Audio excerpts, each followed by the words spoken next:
Okay, and we're live. Good afternoon, good morning, good evening, everybody. It's Endless Number here with some commentary. I'm not playing, I'm just talking out of my ass, and I'm joined here with Rooker, who is also a member of the MTG Artisans community, and we will be doing commentary, a play-by-play of one of the matches in the top 8 bracket for the 8th Artisan Cup, organized by Clepshydra.it community. How are you doing, bud? I'm doing great. I'm also gonna be just kind of making stuff up as I go. First time doing this with someone like you, so we'll see how it Excellent. goes. I'm excited. This is gonna be an interesting match. Yeah, I'm super glad to have you here. And I think what makes this match super cool is that, we can just look at the decks pretty quickly before we jump to the replay, but I think both of these decks are very format defining right now. You know, we've got like sort of a mid-range combo finisher deck on one hand, and then we've got a very aggressive, streamlined monocolored deck on the other hand. And in both cases, you can sort of see that the game plan is be a very strong deck generally, have as many oops I win moments as possible. Yeah, definitely. I mean, so if anybody is watching this video and they don't know what Historic Artisan is, this deck here, it's a bunch of green-white creatures, and you might just glance at this list, right, and just think, oh, it's just one of these dumb life gain decks. But actually, I mean, so the combo finisher is right in front of us, right? It's the Scurry Oak and Rosie Cotton over here, right? So if you kick these guys off together, you get an infinite number of tokens and an infinitely sized creature. And if you have something like Soul Warden or any of your Soul Sisters, Lunarch Veteran out, Prosperous Innkeeper out, then you also gain infinite life. When I first tried building this deck, I tried to build it as an all-in combo deck, but one of the cards that has shocked me most in how powerful it is the Gavany Dawn Guard. This card just gives you so much card advantage that you can play the combo again and again. Whenever it's a day-bound, night-bound thing from Innistrad, but it lets you look at the top 4 cards, I believe. Yeah, top 4 cards for something mana value 3 or less. This tutors up your combo. It has Ward 1. In general, your opponent has to answer it, but if they answer it, they don't have removal up for the combo, and if they don't answer it to save removal for the combo, your opponent's going to find enough redundancy to slam it multiple times.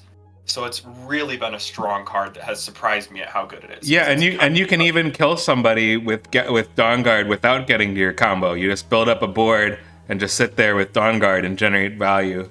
So it's really oppressive. You know, we've got Cleric class in here to bring back any creature. You've got Cosmic Rebirth to bring back any creature. It's just really rock solid. Yeah, and then Cutzel is this new card we got over here in the sideboard, right? It prevents your opponent from casting on your turn or something like that, I think. Yes. And one other thing to note that's interesting about the sideboard, no unconditional removal. No, like white, exile, anything. You can tell that their only worry is combo-based creatures. So that's why they have Patriarch's Humiliation, which it doesn't matter if it kills the creature, it removes all abilities from that creature. So Renoir is certainly thinking he's going to be in the driver's seat for this game. We'll see if that's true. Right. So why don't we check out the other deck? This is the opponent he'll be facing in this match, and this is the mono black Nazgul deck straight out of Mordor. So basically, we've got 9 copies of Nazgul here. So Nazgul are going to pump your whole team of Wraiths when they come in. They'll tempt you. The ring tempts you, and then it'll pump every Wraith you control. But if you have multiple Nazguls out, right, that they'll trigger each other when that happens. And then here we've got lined up all of these Changeling Shapeshifters, which also count as Wraiths. So just generate like this massive board really quickly, backed up by some interaction, backed up by Unearth. We've got March Toward Perfection, so you can draft really nasty stuff like Phyrexian Obliterator. What's the name of that other one with the ward, pay life? You know what I'm talking about, right? It's the mythic. Flesh Gorger. Phyrexian Flesh Gorger, right? So you just pull out a bunch of random crap with March Toward Perfection too. And then March from the Black Gate, similar name, but right. So when these shapeshifters attack, they're an army, so they will amass just by attacking. It's just really scary. It can be done on like turn 4 to this deck. Especially with Changeling Outcast, because it's unblockable and you're triggering March from the Black Gate every time. I also want to point out Cut Down. Fatal Push is the most commonly played card in this Artisan Cup, and yet this player opted to play Cut Down as 4 copies over Fatal Push, and I think that's such a smart call, because once again, this format has a lot of scary combo stuff, and Nazgul feels like it can go over the top of anything else. Its biggest worry is other things like Nazgul, or this Rosie Oak deck that we're running into. And so running Cut Down over Fatal Push is a great call. And Yeah, we'll see if definitely. Right, because Cut Down, you don't need Revolt to be activated to take out like Rosie Cotton, because she's just a 1/1, but she's got 3 mana cost, right? So Fatal Push isn't going to work as reliably as Cut Down. You're absolutely right. Yeah, and having looked at other Nazgul decks from this tournament, a lot of them had bells and whistles. They had other things to try and get the ring to tempt you. This deck is so streamlined. This is, I think, the optimal way to play Mono Black Nazgul, so I'm really excited to see how it goes. Yeah, we saw a couple other Nazgul lists in this tournament with, I think one of the lists didn't play March Toward Perfection, and they were their whole sideboard plan was just about beating the Nazgul Mirror. That might have been, they were playing Liliana's Defeat, I think like 2 or 3 copies in the sideboard, which is basically only for Nazgul, or Ashiok if you're scared of Ashiok. And it's like, that I don't think that was the best meta call. I think this is, like, as you were saying, this is the best game plan for, a healthy meta. Yep. Alrighty, I think we're good then to go into the game. Definitely. Let's go to game 1. All right, so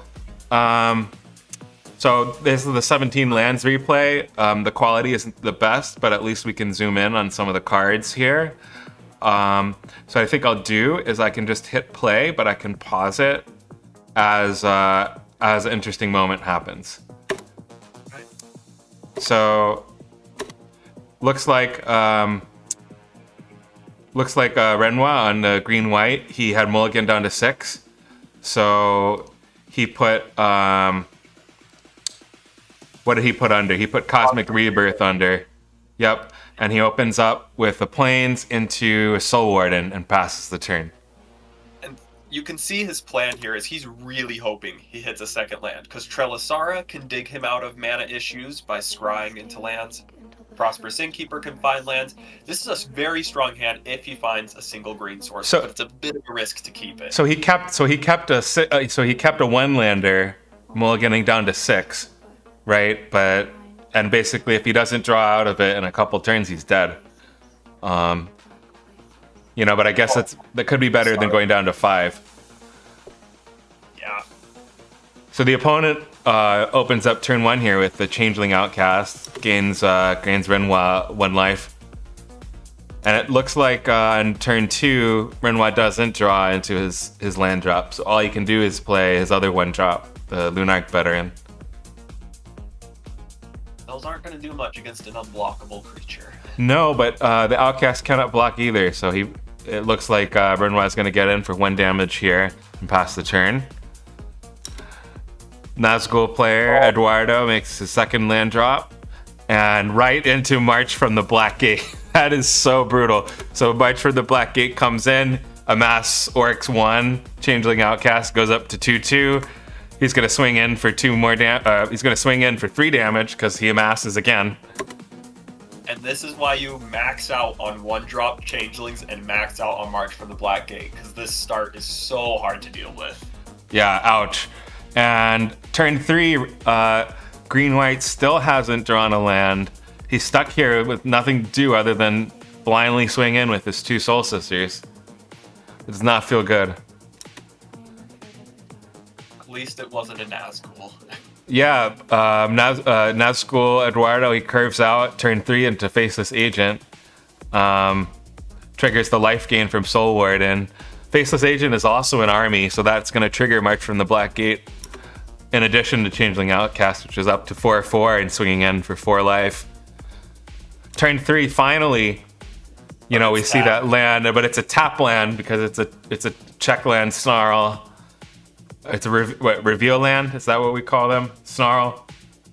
Yeah, Snarls is a good name because you snarl every time you top deck one. Yeah, you can't exactly. And now he can't even swing in, so he just has to sit here and do nothing. And those guys are going to be getting big. All right, the opponent makes the 4th land drop if near dead lands. Great utility land for mono black. And drops another 2 more Orc Army creatures for March from the Black Gate. That's just... It doesn't look like anyone's coming back from this. Yeah, at this point, with the faceless agents coming down, you're almost certain that he's got a Nazgul as a follow-up. Yeah, Nazgul in hand is going to pump this whole team. Faceless Agent and Outcast swinging in, both triggering March from the Black Gate. Eduardo puts both of the counters onto Outcast to make a 6/6 unblockable creature. Can't even be chumped. That's a super smart play. He's willing to offer up his Faceless Agent because he just knows long-term. Look, this is open deck list. He knows this Changeling Outcast cannot get blocked ever. There's no removal for it, so he just goes all in on it. Yeah, there's no removal for it. You're totally right. Game 1, he just doesn't have a plan for it. He just needs to kill the opponent as fast as possible. So let's see what the draw is, but it looks like this game's pretty over. Okay, Blossoming Sands up the top into Trelasara, which is going to trigger the 2 Soul Sisters. So he's going to get to Scry. Forest goes on bottom. He gets to Scry again. Scurry Oak goes to the bottom, I believe. Trelasara is up to 5/5, but... he kept Scurry Oak on top, I think. Scurry Oak's on top. Surviving. And Yeah. getting the comp down. But Nazgul comes down, pumps the whole team. We got 4 triggers from the Orc armies attacking for March from the Black Gate, right? So 4 more counters on top of that. Was already... How many points of power and toughness was that before the triggers? 9, 10, 11, 12, 15 points. And then there's going to be 4 more. That's game over right here. Almost. Once again, going all in on the Changeling Outcast. It's so brutal. So we... 1 chump block and one advantageous block, taking 13 damage, going down to 1 life. And green-white untaps and throws in the towel. So that's game 1 for Nazguls. Yeah. So surprisingly, this actually felt a little bit close. If the cards for Renoir had been a bit earlier, the lands, he could have gotten down Rosie Oak. This was, I think, turn 6 that he really threw in the towel, and so there was a chance he could get it, but Nazgul is just surprisingly consistent when you have 9 of them in the deck. And very good job just putting on pressure, knowing your win condition. Eduardo, well played in game 1. Yeah, I totally agree. I think, you know, a green source would have really been helpful there. I almost wonder if, you know, like Generous Ant would have been some tech to get, like, you know, a creature hit off a Winding Way and to have some kind of reliable forest come in or in your hand for the Snarl. But, you know, that's all woulda, coulda, shoulda, right? Shall we move on to game 2? Game 2, let's see what adjustments they make. Do we get to see sideboarding with this, or? We do not, but if we see interesting tech, it may show up. All right, so here's game 2. We've got green-white on the play again, I assume. And this time, Nazguls are going down. Eduardo's going down to 6. So he moves to 6, then he's on the draw. So green-white should be favored here. Yeah, this looks like if he can just... There's a lot of good draws that just win Renoir this game pretty quickly. Although, once again, Changeling Outcast turn 1, that's always what you don't want to see. Yeah, and you know, the Snarl really feels bad playing the... I have to ask, you know, playing the gain lands instead of playing like typed duels, like the snow duels or the DMU duels.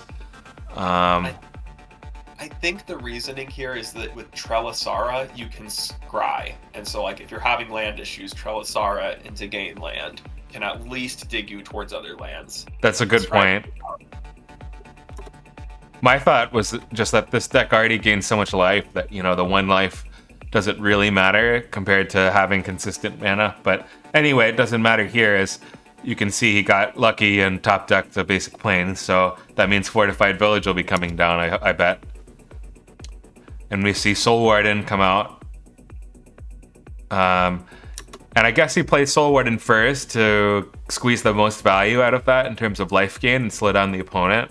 What do you think? My thought is Renoir is not going to win this game with fair beatdown. Eventually, opponent's going to find 2 Nazgul. Once you stick 2 Nazgul, your board's going to be bigger than anything Renoir can do. So Renoir's thought process is probably, I'm going towards my combo, and my opponent has things that I can't block anyways, so I'm just going to go for life gain. I'm going to play down the Scurry Oak and get as much life as I can and hope that I draw my combo before my opponent aggroes me out. Definitely. So we see the Changeling Outcast, another Changeling Outcast come down into Universal Automaton. So that triggers Soul Warden twice. He's going to get in for the 1 damage on the Changeling Outcast, but Renoir's only going to go down to 22 life here. And he untaps. Did he draw a Gavany Dawn Guard? I think he did. Yeah. So that's just so oppressive. Yeah. But he's going to resolve the Scurry Oak here. That's an interesting call. I feel like Dawn Guard would have been better if you're digging for your combo. Although maybe he's just hoping to pull Rosie Cotton off naturally. We'll see. I mean, I guess it's like you got to play the combo piece. The other thing I'm thinking is that, you know, he has another one in hand. So potentially, right, if it would slow down the opponent, where he can't like go full aggro because he's got to remove this thing, then, you know, that buys more time to get the combo off. Yeah, and turn 3 is critical for Nazgul because that's when the Nazgul start coming. So that actually could be the reason. I like that.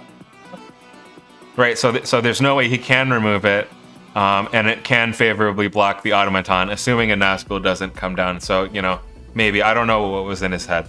But in any case, Faceless Agent comes down. It's going to seek a Wraith creature card, and but we're also gaining another life for green-white off of the Soul Sisters. And then Changeling Outcasts both get in for 2 damage. So Renoir's down to 22 life. Top decks a Trelisara, right? Oh, he top decked another Duskwatch Recruiter, and then he played Winding Way to pull the Trelisars. Right, that went by a little fast for me, right? So, no, it was the Plains. He had the Duskwatch before. He top decks the Plains. So he's got 4 total mana to play with. Resolves Winding Way. Picks up the 2 Trelisars, like you were saying. So now he can drop the Plains, right? Yep, and now the Trelisar Scry is going to matter. And he's going to get quite a few triggers here. So Trelisara is going to favorably block Faceless Agent, even if Nazgul comes down, right? Because Trelisara is a 3/3 now. Faceless Agent's a 2/2. If Nazgul comes down, Faceless Agent's just going to be a 3/3. As well, Scurry Oak will trigger, and so that'll also be able to block the Automaton. So I guess that might be the good reason to play this Scurry Oak early, is to just try and get those evolved triggers. Right, these are just chump blockers to stay alive. I totally agree. So, and these chump blockers are generating life for Soul Warden too, the squirrels. So I like that train of thought for sure. Yeah. And those are going to trigger Trelisara again, so she's actually going to be a 4/4. Looks like we saw a third Trelisara on the top, and she's going to the bottom with that last scry. Alright. And no attacks passes the turn. Turn 4, a Nazgul player drops a Nazgul. Big surprise, right? One of the match. Yeah, that's right. It's the first Nazgul we saw in the Nazgul match. So Nazgul's going to buff that whole board, but he's also going to buff and scry Trelisara, right? So looks like was that Trelisara number 4 going to the bottom? So that was literally Winding Way into 2 Trelisaras, and then 2 other cards went to the graveyard. And then there were 2 more Trellisaris off the top. That does not feel good. But at least you're scrying them to the bottom. At least you're getting them out of the way. So this is an interesting call here, and I don't think I agree with Eduardo's decision here to choose the Changeling Outcast as the ring bearer. I think this is actually a misplay because this can't be blocked anyway, and the first level of ring bearer is can't be blocked by creatures with greater power, right? So I feel like that would have been better to put on one of these other guys who's not unblockable, you know? So I'm gonna bet that I do agree that that's a misplay, but I'm gonna bet there's a second Nazgul coming, and his thought process is, I'm always going to be able to get in with one of these Changeling Outcasts, and he's caring about the looting in the future, although you can just move the ring over. Right, I mean, I guess it's like if one of your guys can get blocked by a bunch of smaller creatures and get killed or something, then, you know, maybe that's a reason. But still, I agree. For this first trigger of the ring, putting on something like the Faceless Agent and swinging in with that this turn would have put on a lot more pressure. Yeah, but on the other hand, right, you swing in with Faceless Agent, you're only going to get Scurry Oak, right? He's a 3/3. So... You know your opponent's win con is just that Scurry Oak. If you can get Scurry Oak off the board, you have way more time. You're absolutely right. So I'm just playing devil's advocate here. I agree with you. I think that the ring bearer should have gone on something else. In any case, let's not dally too long. So Nazgul, Eduardo gets in for 4 damage here with the 2 unblockable Changeling Outcasts and follows it up with March Toward Perfection. So he's going to draft a card from the spellbook and get the boon. That information is actually hidden to us from this player's point of view, so we're not actually going to know what card is drafted, but I'm sure we'll find out soon enough. Okay, so turn 4, or is it turn 5? Looks like green-white is going to resolve the Gavany Dawn Guard. So that's going to trigger Scurry Oak to create the token and evolve. And then we're also going to get a trigger from Soul Warden. The squirrel from Evolve is also going to trigger Soul Warden, and both of those triggers are going to pump and scry for Trellisara. So let's see that play out. So first scry from Trellisara, he bottoms the forest. Second scry from Trellisara bottoms another forest. Where are all those forests in game 1? Oh, and he's going to get in with Trellisara. It's a 7/7 Trellisara. Opponent doesn't know. Well, he does know he has another Trellisara in hand. That was revealed off of Winding Way. But he's going to swing in with Trellisara. The opponent blocks with Nazgul, trades for the Trellisara. What do you think about that block? I think I disagree with choosing to block there. I know that's a little bit weird, but you know that there's another Trellisara potentially. Yeah, this is open information. Yeah, he knows there's a Trellisara, so they're making him swap Trellisara. Sure, they lose the 7/7, but in the end, I don't think Renoir has any chance of beating Eduardo in a fair game plan. I think my fear is simply Scurry Oak Rosie Cotton. And so if I have like another Nazgul in hand, I would just, maybe if he doesn't have a Nazgul in hand, I can see the trade. But if you have another Nazgul in hand, you really want to just play it, pump the board a ton, and just keep putting on pressure and reducing the number of turns Renoir has to find the combo. I just don't see the pressure here right now. I mean, he's got Trump blockers, he's got 23 life. So I feel like even if he plays another Nazgul, he's going to run out of gas to Dawn Guard pretty soon. So I would actually beg to differ. I think that maybe he can win a fair game without the combo going off. Let's see. We'll see. All right, so they trade, untaps, draws into a Witch's Cottage. Witch's Cottage triggers because he has 4 swamps already.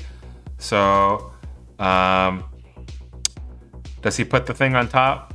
I'm going to assume he put Nazgul on top with that. Yeah, that's a good call. Phyrexian Rager coming up. That it was the drafted card from March Toward Perfection. It's a Phyrexian, so it's going to get the +1/+1 counter and the Death Touch counter. So that comes out. He's going to draw a card.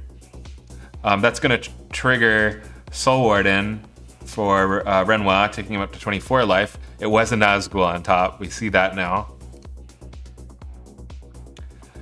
And he's going to connect again with the 2 unblockable Changeling Outcasts for 4 damage. So Renoir untaps into playing Prosperous Innkeeper. I think that was off the top. Or was it Skuriok off the top? I believe it's another Skuriok. No, it was he had the Skuriok. It's the Innkeeper off the top. Wrong on these. Innkeeper comes out. It's going to trigger Soul Warden. No Trelisara, but I'll bet you maybe Trelisara is coming out. Maybe not. Okay, so that's going to make a treasure, gain a life, right? And, okay, and Trelisara is coming out right here. Playing those cards in the correct order. You will still get 2 Scries if you play Trelisara first, then Innkeeper, but this way gains you 1 more life, That's and right. every point matters right now. Okay, so those triggers resolve. Kutsil, I think it's Kutsil there, goes to the bottom. And the Duskwatch Recruiter also goes to the bottom. Okay, passing the turn to Black, who plays another Nazgul. So that's going to pump all the Changelings, gain a life for Green-White. Green-White's going to Scry. Gavany Dawnguard goes underneath to the bottom. And we still have a Changeling Outcast tempted here. And at this point, they're doing it for the looting for sure. Yeah. They just want to dig for the cut down, 'cause at this point, I feel like it's still really hard for Green-White to win fairly. Swamp going down after the looting. And getting in for 6 damage there. Okay, he passes the turn. Green-White untaps. Top decks a Forest. Plays it. Throws down Skuriok. Skuriok resolves. This is gonna scry him really deep, because not only does he get the Skuriok, but if he follows it up with Duskwatch Recruiter, he's gonna evolve the Skuriok. Yep, 2 life gain triggers there. So Trelisara grows. Prosperous Innkeeper goes to the bottom. Scry again, Rosie Cotton on top. That's the card he needs. Yeah. And he follows it up with a Duskwatch Recruiter, which, as you said, is going to trigger that Skuriok to evolve, make a squirrel. So these Scry triggers from the life gain are not going to matter, because he's going to keep Skuriok on top, which he does. But Trelisara is getting big. He kept the card on top even when he had 4 more Scries potentially to go. Eduardo knows he has Rosie Cotton at this point on top. Yeah, because he has to announce that he put it on top. He doesn't see the card, but you're absolutely right. There's no other card you'd keep on top with 4 more Scries to go. So Black untaps and slaps down another Nazgul, but it's going to be enough. Soul Warden triggers. Trelisara goes to 12/12. Gains a life, Scries, keeps it on top. Next Nazgul attempts, double pumps the whole team of Changelings and Wraiths. So we've got 2 10/10 2 5/5 unblockables going to swing in for 10 right now. And here's the loot, see if he finds the removal. If Near Deadlands goes into the graveyard, and he connects for 10. Green-White untaps. Draws that Rosie Cotton. And Rosie comes down. Guess this game will be decided if the opponent has the response. And if you have the response, you play it immediately, so Rosie triggers, life gain from Soul Sisters triggers, cut down. So he has it. Rosie is buried. Double Trelisara, Scry, Forest going to the bottom. Winding Way on top. Winding Way is going to be real good next turn for sure. And at this point, you're scared of a third Nazgul because that'll pump up the changelings by 3 each, so they'll both be 8/8s, and it'll get the ring to the 4th temptation level, which will drain the opponent for 4 when they hit. So they have potential 19 damage coming in next turn if there's another Nazgul. that's right. So these guys will each be 8/8 if we see another Nazgul. Alright, Scurryoak comes in, double life gain trigger from the Soul Sisters, keep winding away on top, pass. Black on taps. And there's the next Nazgul, just as you were saying. Gaining 1 more life for green-white, brings him up to 20. So that's going to pump the whole team, bringing those unblockable changeling outcasts up to 8/8 each. So Black's going to swing in, he's going to loot. These guys are going to connect. Green-white is taken down to 4 by combat damage. The ring triggers, and he goes down to 1. So, real close there. The life gain from Nazgul entering. If Soul Warden didn't trigger on the opponent's creatures, that was the end. That's right, such a powerful card. And so we're going to leave green-white here at 1. And then the question is, can he steal the game with the Winding Way? So green-white untaps, top decks the Winding Way, throws it down, calls creature. Looks like he got 2 Rosie Cottons and Duskwatch Recruiter, and to me it seems this game is probably over at this point. So logically, next step, cast the Rosie Cotton. Rosie Cotton comes down, Rosie triggers, Soul Sisters trigger, and then does Black have a response? The food's created, so it doesn't look like it. Scurryoak triggers. Yep, no response here for Black, and it looks like it's all over. Yeah. 4 infinitely big creatures, infinite life, infinite tokens. Even if the opponent has a sweeper, which they do have 2 Cry of the Carnariums in the sideboard, if Eduardo sided those in, it's still not going to be enough because there's just another Rosie Cotton next turn. Alright, so tons and tons of triggers subject to arena timer and limitations. I'm just going to click next turn here, and we'll see where the board state ended up. Okay, so many squirrels. Green-white is at 149 life. Rosie Cotton is off the screen. And Black untaps and has to find a way out of this. So Black draws. And throws in the towel. That's GG for game 2. Alrighty. Let's see what adjustments each player makes for game 3. Okay, so here's game 3. Wraiths are going to be on the play. So let's see what happens if green-white can glitch it out, or Wraiths are going to just overpower him. Black goes down to mulls down to 6 and opens up with the swamp, passes. Green-white. First time. Yeah, top decks the Rosie Cotton and makes their land for turn with Blossoming Sands. Passes the turn. Black draws, plays another swamp, and March from the Black Gate, turn 2. Strong card. Yeah. On an empty board, that will just win the game on its own surprisingly quickly. Okay, Black is tapped out, so green-white untaps. Top deck's Fortified Village. That's going to come down before the Plains. Plains is revealed to the Snarl. And Trelisara coming down on turn 2. Probably no better plays. Winding Way is going to, if it hits well, you're going to have to discard some things. So Trelisara coming down on turn 2. That doesn't look so good. Black on you top. have a second Trelisara in hand. At this point, I think they're just trying to stop the Orc army. That's right. I totally see your point. So Black untaps. Drops a 3rd swamp. Plays the Nazgul. Tempts the Orc army. Orc army is going to attack and be amassed by March as a 2/2. So green-white does trade, as you were saying, by blocking with the 2/2 Trelisara. So those guys are both buried, and that's end of turn for black. Turn 3 for green-white on the draw.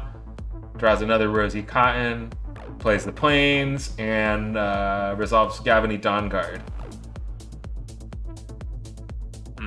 I think that's the right call here first. Just that can block Nazgul as long as there's not a second one, and you're just looking for Scurry Oak, but Winding Way is just not mana efficient enough. That's right, because you're not guaranteed to get a 1-drop there. And the deck doesn't run that many 1-drops, in fact. Only about 5, if I remember correctly. Okay, so black on top for turn 4, plays the second Nazgul. That's going to pump the team twice, creating a 4/5 tempted Nazgul, who's going to swing in, trigger the looting, and there's no favorable blocks here, so green-white has no choice but to take the hit, I think. The looting is almost as powerful as the pumping here for Eduardo, because once again, this game just revolves around cut down more than anything. That 4 damage comes through. Black plays another Plains, passes the turn. Green-white untaps. Top decks the Scurry Oak. Plays the Scurry Oak, rather than going for a Winding Way. I guess the logic here is to start producing chump blockers from Evolve. The only thing I can think of. And you also have to play Scurry Oak before you can play Rosie Cotton, or else the combo doesn't actually go off. That is a good point. Sadly, having 2 Rosie Cottons doesn't mean you can throw the first one into removal. So black untaps. Turn 5. Plays a 3rd Nazgul, which is going to pump the team 3 times.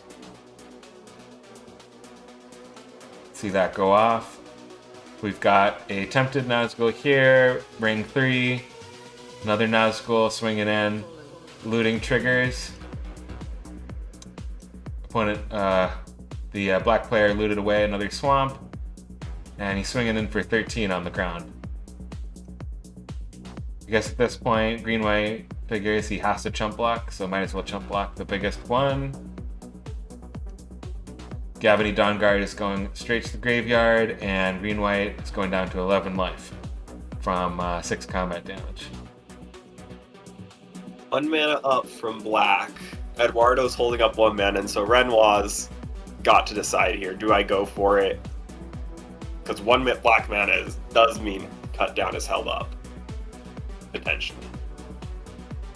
So he top decks a Cosmic Rebirth. That 3 life gain doesn't really matter because it doesn't affect the board, right? So in a burn matchup or something, that'll keep you alive, but against this super oppressive board state, gaining 3 life doesn't even buy you a turn. So he goes for it. Yeah, it can bring back the Scurry Oak, which is very nice. If he ends up having some way to survive by chump blocking, he might Cosmic Rebirth his way back in.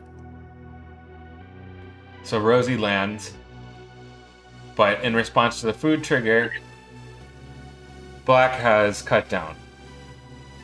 Immediate. I think that's game. I don't think there's any way he gets out. There's at least 17 damage on the board there.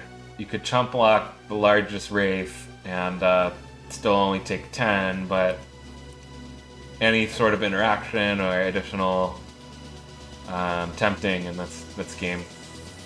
And even if you chump block, there's no way to get back into the game from an empty board. Definitely. So black untaps, draws, plays March from the Black Gate, amassing an Orc army, and swinging in for 17 on the ground.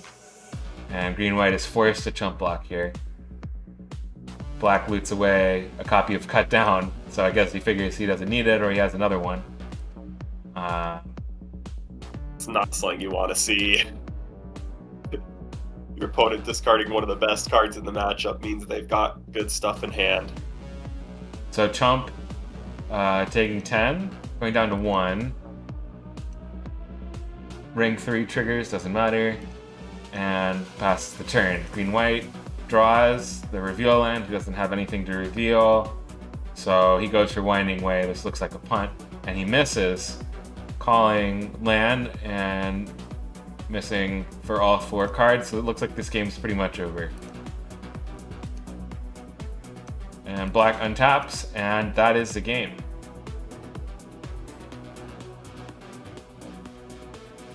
That was an interesting game. I enjoyed watching this with you. I mean, I really think that this meta call of playing cut down, you know, it's like such a good card in this matchup. Unlike Fatal Push, which can be harder to turn on if you want to take out a 3-mana creature. So I really think cut down is the all-star here, and really speaks to the forward thinking of the Nazgul player here. I mean, yes, they're playing the popular list, but they've also made it their own, and I thought they made some very interesting meta calls that definitely swung the matchup in their favor.